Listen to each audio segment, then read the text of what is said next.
Heads of state and government of the Southern African Development Community, SADC, will today convene a virtual extraordinary summit to launch the regional bloc's humanitarian appeal.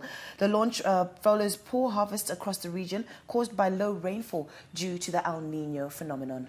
A SADC Council of Ministers meeting was held yesterday ahead of today's meeting of heads of state and government. Speaking during the SADC Council of Ministers meeting, also held virtually, SADC Executive Secretary Elias Magosi said the food appeal was meant to attract the attention of the international community to the region's urgent need for support.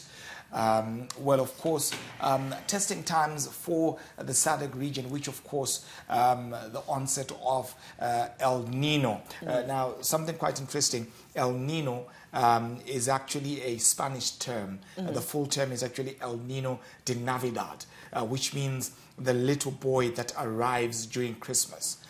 This as an illustration of just when the El Nino is actually at its peak, because it affects the planting season and delays it. So these are winds that start blowing at right about Christmas time, and this is where ordinarily you would have the planting season actually taking place. So the delayed rains during that particular season result in a lot of complications for the planting season, for the agricultural season, and it affects the plant development and affects the whole agricultural ecosystem, hence that term El Nino. And so now we are really getting to feel the impact of the El Nino, because a lot of plants were affected. At some point I traveled between Harare and Gokwe, I think about a month ago, and you would just see just the devastating effects of the El Nino, and proof of what is actually at stake. But over and beyond, the reason that SADC is actually getting to convene at this particular point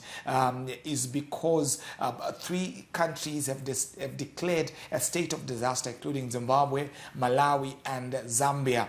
Zambia of late had been a major exporter of grain to the region, but they have also felt the pinch because of the El Nino. And Marisa, I was explaining earlier on just how in 2016, 2015, we saw 40 million people that were in need of food aid. At this particular point, about 20 million people are So it's much less than that time.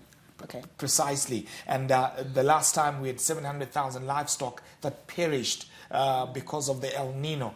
So we find ourselves at a similar period. Of course, experts have indicated that the effects will not be as severe as the 2015-2016 one, but they will not be as mild as the 2018 El Nino.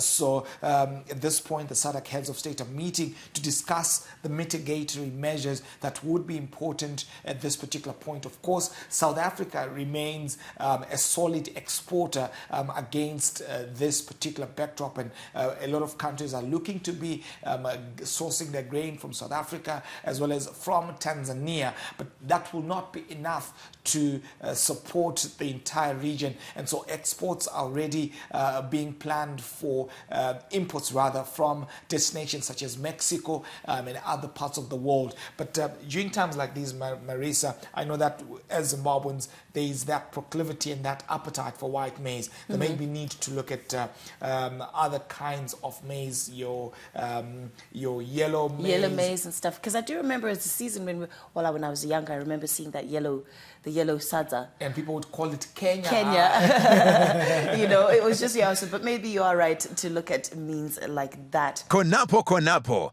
ipapo pa ZTN Prime, DSTV channel 294, the place to be.